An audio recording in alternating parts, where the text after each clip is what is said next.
So you want to get started investing. You have a bit of money saved up. Maybe you've heard about Bitcoin a few times. And you know what? It sounds pretty damn interesting. Maybe you even read that someone made like $1 million by investing on Dogecoin. Or how much money, of course, the people who made on Bitcoin who bought 10 years ago. Hey, fun fact for you, by the way, $1,000 invested into Bitcoin exactly 10 years ago would be worth around $300,000 right now. Not too bad, right? But if you are new to investing in crypto, then even simple tasks like buying your first Bitcoin can really seem like a huge deal. Plus, there will always be that little voice in the back of your head that's saying, well, but what if I lose all my money? In this video, I'm going to try to answer some of these questions for you, explain the basics of investing in crypto and the information that you need to know when you're getting started off as an investor. This is the video that I wish I had back in 2017 when I started investing in crypto. Since that time, I have made millions of dollars, and I also found one of the best crypto newsletters in the industry, read by over 70,000 people every single week. And that newsletter is jam-packed full of money-making alpha on altcoins, DeFi, charts, airdrops, and much, much more. You can actually sign up to that for free. Yes, I said for free. Use the link down below. Now let's break down the topic of how to invest in crypto for beginners into some nice, concise, easy to digest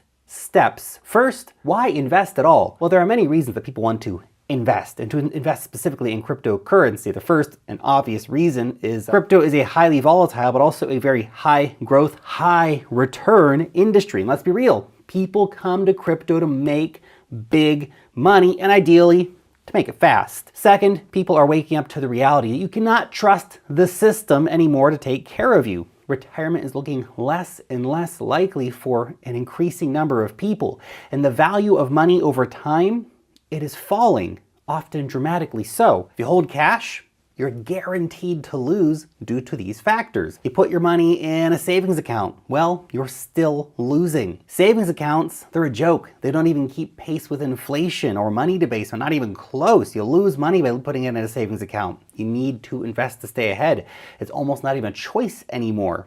And there are many things, of course, that you can invest in. You can buy rare art, you can buy watches, real estate, obviously ever popular, very big asset class. Stocks make up one of the biggest investment classes in the world. Dividends from those make millionaires. Bonds are often considered as well. Yeah, they're boring, but they're still widely considered to be super safe. And then for the adventurous investors, we have Bitcoin and cryptocurrencies. But at the end of the day, you want to make an investment into something that you think is going to beat inflation, and of course, maybe even do better than that and put some nice money into your pocket, some good profits. And an investment, of course, is simply putting your money into some kind of asset that will provide a return either from selling that asset or from dividends from that asset. Now, the question that most people will have next is, well, how much do I need to get started? Well, here's the answer to that. You can actually start with any sum investing in crypto. You don't need $1 million. You can take $1 million if you want, or you can start with $100. It's also cool. The key here is no matter how much you are starting with is to go slow and to learn about this asset class before putting in any big sums of money. The temptation, I know, the temptation is so strong with crypto to go all in as soon as you can, but this temptation should be resisted. You need to take your time. And as to how much to invest in crypto as a total dollar sum, really that comes down to you and, of course, your personal finances, the size of your portfolio, as well as your risk tolerance to getting exposure to crypto. And the golden rule, of course, to remember with crypto is never invest more than you can afford to lose, because you always need to think this. Keep this in the back of your mind when investing in crypto. If I woke up tomorrow and my wallet has been hacked, will I be okay? If the answer is no, then you're investing too much. The next thing I want to address is how often to buy and really when to buy crypto. Now, for many investors, a nice passive approach to investing is probably going to work best. So you can just have an auto buy for $100 of Bitcoin every Friday, as an example. Rain or shine, just dollar cost average in, think for the long term. But let's say that you have a bigger sum that you want to invest and you want to do it fast. When should you make that big purchase? When should you go all in? Again, not super advised, but some people are going to do that. Well, the ideal time is when markets are low. Obviously, when asset prices are significantly down, when fear is high and everyone is saying that crypto's done for, it's a scam and it's going to zero. You can also, of course, look for oversold readings on key technical indicators such as the RSI to try and help find good entries. Conversely, you do not want to buy at new all-time highs when prices have just pumped by hundreds or even sometimes thousands of %. That's a dangerous time to buy. When greed is high is a time of danger. When everyone's feeling like, I'm a genius, seeing people posting up pictures of their Rolexes and the new cars, danger signs, warning signs. When the media is talking about crypto as the new paradigm of money, it's the worst time to buy. It's the highest risk time and the lowest reward potential time. So be warned of that reality, because unfortunately, that is when most people are going to want to buy into the cryptocurrency markets. Now let's talk about how much of your total portfolio should go into crypto. Again, everyone needs to answer this for themselves. I can't say 3%, that's the number, 10%, that's the number. But studies have shown that just 1% of your total portfolio in just Bitcoin can actually see you dramatically outperform the 60-40 stock bond portfolios. So you can do 59, 40, and 1% Bitcoin, for example. Some investors, obviously, much bolder, younger investors that want to make it big, they go 100% crypto, is seen by many as the best way to create wealth quickly. Personally, I like to diversify profits out of crypto into things like stocks and metals. And the thing to keep in mind with crypto is that it is risky, it is volatile. And putting too much money into crypto, and you're actually going to be exposing yourself to bigger risks. Zero exposure, on the flip side, could see you underperform massively versus those who own it. Also, one other important consideration to come in here is to understand, well, what actually is crypto? Because a lot of people actually mess this one up. There are many different kinds of crypto out there, but it boils down to this. Crypto is magic internet money. They're not physical assets like art or a house, right? These are intangible assets, can't touch them. As well, crypto assets don't give you ownership over the protocols.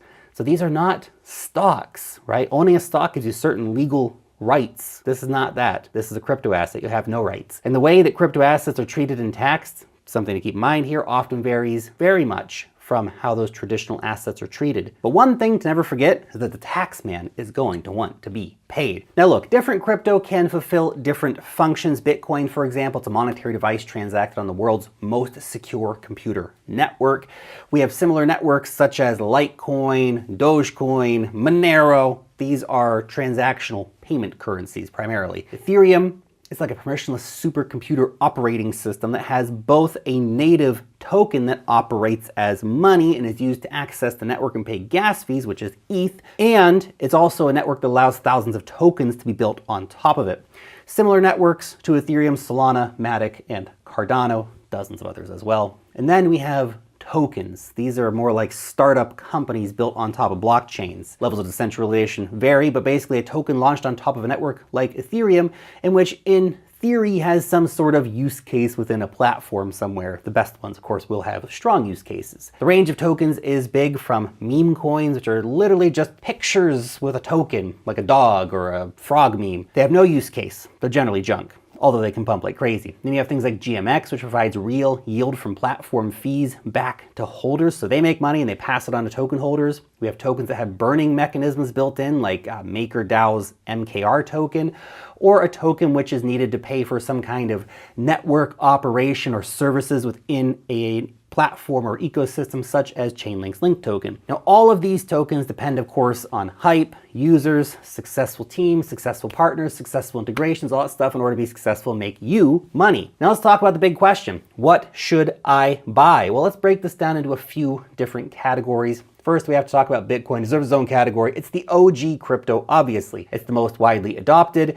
It's the most recognized crypto in the world. Basically, Bitcoin, though, is just digital gold. It fulfills that kind of function. It's probably the simplest way to understand it. If you're a casual investor, you just want to dabble, take a little taste of crypto to get that extra exposure, then you can just buy Bitcoin, keep it simple. That's it. Super easy. Bitcoin leads the crypto markets anyway, and it's widely considered the safest of all cryptos. And while the returns may not be as big, the risk is also smaller. Just don't go expecting some kind of, million X gains from Bitcoin, because that's not going to happen. It is already the 10th biggest asset on the planet, gold #1, by the way. So while I think BTC is a great investment, which is why personally it is my #1 holding in my portfolio, I also understand that the returns on Bitcoin they're just not going to be that insane moving forward. Now let's talk about Ethereum. This is the number 2 cryptocurrency in the world. Some people say it should be number 1. It's a whole different conversation, I suppose, but buying and owning Ethereum will give you exposure to basically everything that is built on top of Ethereum,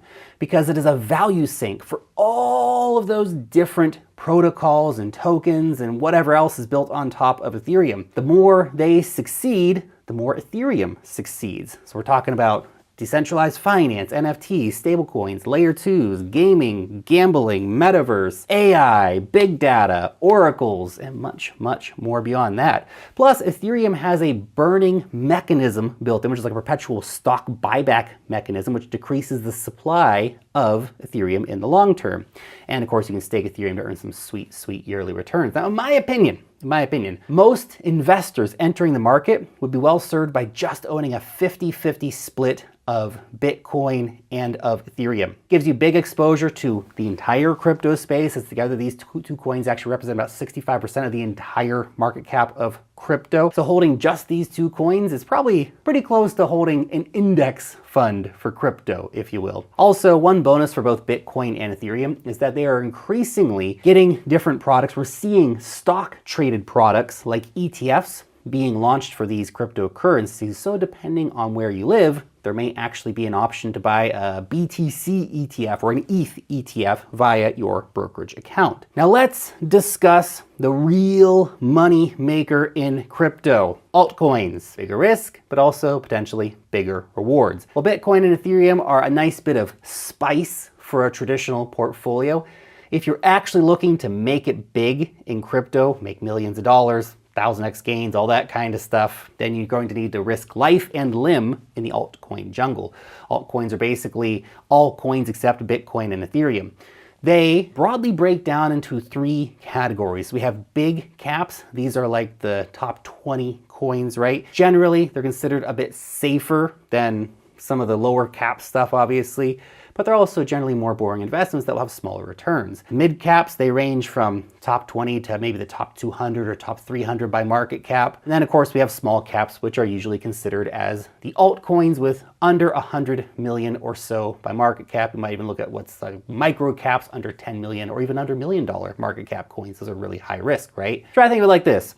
Big caps, low risk, low reward. Mid caps, mid risk, mid reward. Low caps, high risk, high reward. Simple breakdown. But which ones to buy, Lark? What are the good coins? Well, that's a tough question. It goes beyond the scope of saying, well, this coin or that coin. It's not really what this video is about. But here are some tips to look out for. Look out for big partners such as Apple or Tencent. That's a real sign of approval. What about big VCs? Is A16Z or Coinbase or Pantera on board?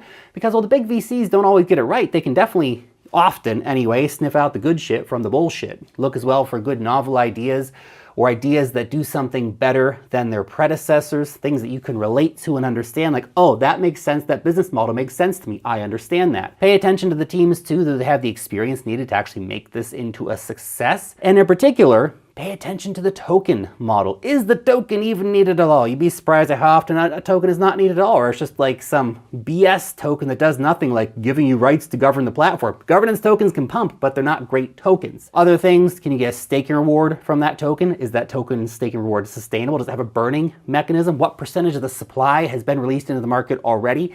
How much of the rest of the supply is going to be released and when? Is the market about to be flooded with coins that's going to dilute the coins that you buy right now and send them to zero? All stuff to think about. Also understand that crypto can be really, really dumb sometimes. And look, everybody wants to get rich overnight, which is exactly why meme coins, altcoins with pictures, right? They have zero use case, but they make sometimes millions of % returns for early investors. And you have those coins with great teams, great use cases, and solid backers, totally ignored by the market. Well, coin with picture explodes. That's just how it is. Don't fight it. That's just the markets, man. Now let's discuss how do you actually buy crypto. Now, assuming you're not going to go the brokerage route and buy a Bitcoin ETF or an Ethereum ETF, then you're going to need to actually go out and open up a cryptocurrency exchange account. My recommendations are Kraken for those of you based in the USA and Canada. It's a great option. And for everyone else in the world, Binance, which has a lot more coins available on it. I have referral links in the description if you need an account for either of those exchanges. So in order to buy coins, first, you're going to need to go and complete KYC. This is Know Your Customers. Basically, you need to verify your identity with the exchange.